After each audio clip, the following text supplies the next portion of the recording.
Hey everyone, Richard Games MLS Director for Southwest MLS, and today I want to talk a little bit about concessions and how to do adjustments on a CMA.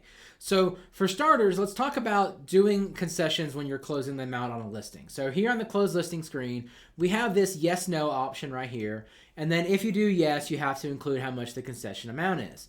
And right here we have this little help bubble where if you click on that, it gives you a definition of what a seller concession is according to HUD. And what I tell people all the time is, if what you've done as a concession as part of this negotiation of the sale clearly fits within the definition explained here, then include it as a concession. If it doesn't, then go back up here to the selling comments field and just explain what it was in there. So even, if it had any part to do with the negotiation and it affected the price in any way, go ahead and include it. And then if somebody is doing a CMA or an appraisal later, they can go back to those selling comments and they can make the determination themselves on whether they thought that should apply to adjusting the closing price or not. Now, the other part I want to show you is how to do that. So if you are looking at a property and you're going through a CMA here, and you believe that there was a $5,000 thing that was disclosed in the selling comments that should have come off that should adjust the closing price, this is the tab that you can do those adjustments on. Now, how to do a full CMA, there's another video for that I went through before, but this is going to focus just on this tab. But right here, when you're on this adjustments tab, you can click on where it says all fields right here. And then if you scroll down, there's actually an option right here for closing price.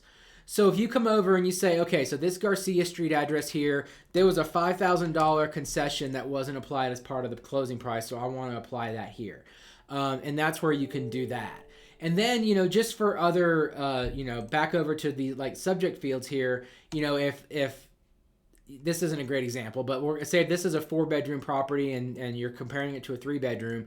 If you think an extra bedroom is worth an extra $10,000, you can add that there. And then you'll see it automatically adds the plus on the beginning for you. And then what'll happen is when you get over here to the summary tab, you'll see the adjustments. So you can see the closed listing, there's a $5,000 adjustment that increased the adjusted price or decreased the adjusted price down to $348. And then here you can see this $10,000 adjustment that increased the adjusted price. So that way you can very clearly see what adjustments are made once you get over to finalizing the CMA on the final tab. So that's the adjustments tab for you. And then like I said, I wanted to point out that information there on the concessions tab that just defines what a concession is. But like I said, always utilize that selling comments.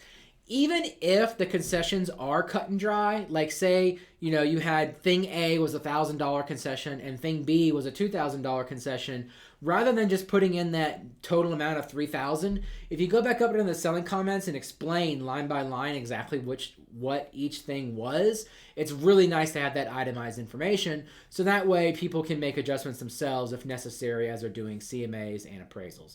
Of course, if you have any questions, down at the bottom here, support at SWMLS.com or 505-843-8833. We are happy to help. Thanks and have a wonderful day.